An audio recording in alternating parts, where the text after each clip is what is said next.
Всем привет, с вами Тори-чан! В прошлом видео я рассказала вам, как изменилось мое восприятие Японии за последние 10 лет, что мне раньше нравилось, но перестало нравиться со временем. Сегодня же, наоборот, я расскажу вам, что мне начало нравиться спустя 10 лет жизни в Японии. То, что мне казалось, мне никогда не будет нравиться. Первое, это, конечно же, странная японская еда. Куда без нее, без странной японской еды, которую многие, кто переезжает в Японию, вначале ненавидят и не понимают, как такое возможно есть. Перебродившие, скользкие, воняющие тухлыми яйцами или носками бобы. Как это можно любить? Как можно любить натто? Как можно любить сырую рыбу, кому-то кажется?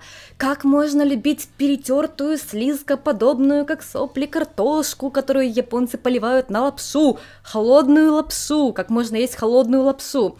Ой, как много было вещей, которые я не понимала, как вообще возможно есть. Но со временем я теперь люблю почти все, что любят японцы. Я сама в шоке.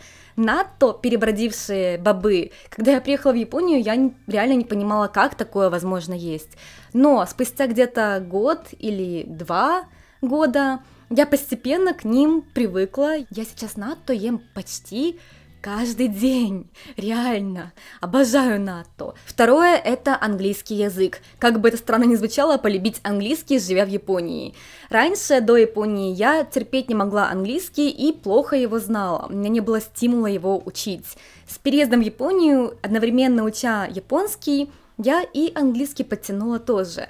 Да, можно в Японии учить японский без английского языка, в языковых школах преподают на японском языке и на языке жестов, поэтому не волнуйтесь, если вы собираетесь в Японию и вы не знаете английский, это не проблема. Но, на удивление, знание английского языка в Японии — это супер скилл. Ты супер человек, если ты владеешь не только японским, но еще и английским, и еще каким-то другим языком. Это может быть твоей дверью в карьеру, в работу и так далее. Я таким образом, хоть я и не профессионал в переводе с японского на английский, но у меня много работы, когда я перевожу с японского на английский и наоборот. Конечно, частично с помощью переводчика, но японцы же об этом не знают. Третье. Японский развлекательный контент. Японский юмор, японские ютуберы, японский рэп. Как бы я ни говорила, что японский юмор странный и непонятный многим иностранцам, ТВ-шоу японские меня пугают до сих пор некоторые, но за последние 10 лет я начала понимать японский юмор и даже любить его. Японский рэп, я рокер. Для меня рэп это было всегда что-то непонятное, но в Японии сейчас культура рэп-баттлов. Как я думаю, не только в Японии, но в Японии это вот реально андерграунд движение, японская молодежь, и мой муж тоже любит эти все баттлы, рэп японский, мой муж каждый день его слушает, поэтому я под влиянием всего этого начала тоже понемногу любить рэп, но он японский, поэтому это не считается. Четвертое. Маленькие дома. Когда я только приехала в Японию, я жила в очень маленькой квартире в 28 квадратных метров. И мне всегда мои родственники, мои друзья и вы тоже пишите в комментариях, что как японцы могут жить в таких маленьких квартирах и домах. У меня одна комната, как у тебя весь дом. Маленькие квартиры — это не так уж и плохо. Мне, наверное, напишут, что, наверное, из безысходности так думаешь, может быть, но реально я как архитектор еще и привыкла, начала думать, что компактные дома, компактные квартиры и, в принципе, очень рациональное использование площади — это лучше, чем огромные строить дома с кучей непонятных комнат. Пятое. Сортировка мусора. Когда я только приехала в Японию, мне казалось, что сортировка мусора — это так сложно и муторно, и зачем это нужно. Конечно, я понимала с самого начала, что это хорошо, но сам процесс, то, что мусор нужно сортировать на кучу разных категорий, а в Японии реально много категорий мусора, и его не только сортируешь, но и выносить нужно в определенный день. То есть ты не можешь пойти и выкинуть мусор, когда хочешь, в контейнер. В Японии нет контейнеров, у нас выносят определенный вид мусора в определенный день, в определенное время. То есть утром нужно вынести мусор. Если ты не успел, то все, ты с мусором неделю живешь в квартире вместе. Вначале мне казалось все это настолько сложно, и утром проснуться рано нужно, и какой это мусор. Ты каждый мусор смотришь на него и спрашиваешь: ты какой? Тебя в какую мусорку выкинуть нужно? Или сидишь и гуглишь на своем очень плохом японском языке, в какой мусор выкидывать прокладки и так далее.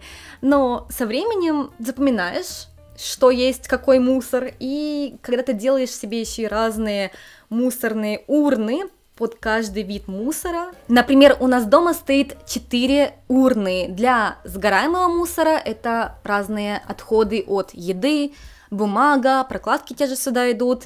Это урна для стеклянных бутылок, для пластиковых бутылок и для железных банок. 4 вида мусора, которые у нас чаще всего много в доме, поэтому мы каждую неделю их выкидываем в судный день, уже рассортированные. 6.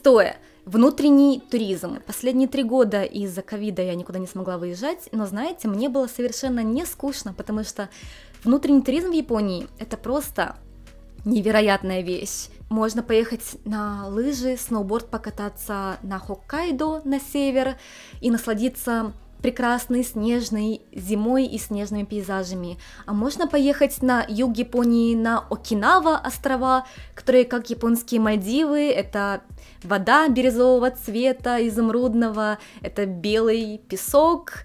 Настоящие Мальдивы, реально. Только в Японии тебе не нужно лететь далеко, пару часов из Токио, и ты уже на райских островах. 7. Компактность страны.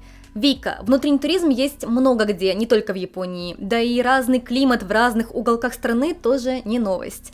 Да, но Япония настолько компактная страна, и здесь настолько развит внутренний транспорт, транспортная система, что одно удовольствие по Японии путешествовать. Допустим, из Токио до Хоккайдо, севера Японии, максимум 2 часа на самолете. Из Токио до Окинава тоже 1,5-2 часа на самолете. Самый дальний остров Японии мы летали 4 часа, летели, или 3,5 из Токио. И то это почти Тайвань по расстояниям, а не Япония. Плюс развитая транспортная система позволяет путешествовать очень удобно и быстро из одного города в другой. Допустим, из Токио до Киото, по-моему, 3 часа на скоростном поезде доехать. Можно поехать с утра в Киото из Токио, погулять по красивому городу и вечером вернуться назад в Токио и на следующее утро на работу ехать. И вот то, что компактная страна и все так близко, и климат разный, это настолько удобно. Мы вот летом, когда очень жарко, плюс 35 в Токио и в Сайтама, выезжаем в Нагано, это наверх, немножко на север Японии. 2 часа на скоростном поезде или даже 1,5, и на 5-7 градусов меньше температура, чем в Токио. 8. За 10 лет жизни в Японии я начала любить других иностранцев. Когда я только приехала, я избегала намеренно общения с другими иностранцами, потому что мне казалось, что раз я приехала в Японию учить японский язык, то я обязана найти японских друзей и с ними общаться на японском, чтобы мне было легче запомнить японский язык. Но со временем я поняла, что наличие иностранных друзей — это тоже очень хорошо. Есть большая разница между японскими друзьями и друзьями-иностранцами, живущими в Японии. С японцами тоже очень весело, но это совершенно разные уровни общения, скажем так. Допустим, японцу можно хоть 1000 раз рассказывать о том, что ты заходишь в магазин, говоришь на японском языке, и тебе отвечают на английском языке, или что no, we don't speak English, я же на японском с вами говорю. И японцы тебе на это ответят, что о, да, ничего себе, такое бывает, ты же на японском с ними говоришь, какие плохие японцы. Но при этом иностранные друзья тебе ответят, что да, то же самое, у меня такое просто каждый день, хотя я 20 лет в Японии живу. Эти японцы. Поэтому да, это совершенно разные вещи дружить с японцами в Японии и с иностранцами в Японии. Мы тут все в одной каше варимся, в одной ситуации. 9. Походы к врачу.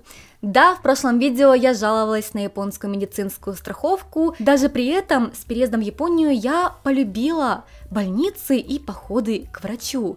Хотя раньше у меня связана была больница с мыслями о унижении, о чем-то вот неприятном. В японских поликлиниках очень классный сервис, и туда приятно ходить. С тобой разговаривают нормальным языком, а не как будто ты, не знаю, низший сорт человека. Тебе все очень понятно объясняют, когда тебя там обследовали, даже если ты иностранец, тебе пытаются все очень понятными словами донести, могут нарисовать тебе даже это ваш желудок, вот здесь у вас воспаление. Даже такие элементарные вещи, как, допустим, когда ты заходишь в больницу, тебе выдают тапочки, которые каждый раз там дезинфицируют, или одноразовые тапочки. В обуви обычно не ходят в японских больницах. Ты, когда идешь делать рентген, ты не стоишь почти в коридоре, полуголый, унизительно делаешь рентген на виду всех врачей, а ты идешь в отдельную комнату, где тебе дают как халатик, и ты переодеваешься в этой отдельной комнате в халатик, иногда еще штаны дают, и только потом идешь делать рентген. Это меня, наверное, больше всего поразило в Японии, потому что там всегда переодеваешься в отдельной комнате, а не врач, это профессия, он не смотрит на твои сиськи. 10. Очереди. Неожиданно. Японцы обожают стоять в очередях, как прикалываемся мы, живущие в Японии. Это у них как хобби. О, очередь, пойду стану. И раньше я не понимала смысла и прикола стоять в очередях. Потому что, ну ладно, в этот ресторан очередь, идем в другой ресторан. Но спустя какое-то время я поняла, что это не только потому, что в Японии много людей в Токио и рестораны перегружены, поэтому очередь. Это еще и потому, что японцы просто огромнейшие гурманы. И они любят все, что модное или инстабая, так называют вещи, которые классно на фотографиях в Инстаграме смотрятся. За вот этим согласны в очереди хоть час, два, три стоять. И через какое-то время я тоже на это подсела, на этот японский маркетинг. Не то, что я обожаю стоять в очередях, это мое хобби, и я иду специально в них становиться, но, допустим, я могу с мужем поехать куда-то на выходные, даже вне Токио, куда-то в горы, в кафе, которое просто очень известно, у него классные отзывы, и стоять в горах 3 часа в очереди, чтобы попасть в это кафе. Хотя можно пойти в любое кафе, которое без очереди вокруг. Представьте себе это чувство удовлетворения, когда ты час отстоял в очереди, чтобы зайти в этот рамен-ресторан и наконец-то съесть этот рамен и сфоткать его. Ради этого стоило 10 лет в Японии жить, чтобы понять это. Это были вещи, которые начали мне нравиться за 10 лет жизни в Японии. А что нравится вам в Японии? Жду ваших комментариев, надеюсь, что вам было интересно это видео. Увидимся еще. Всем пока!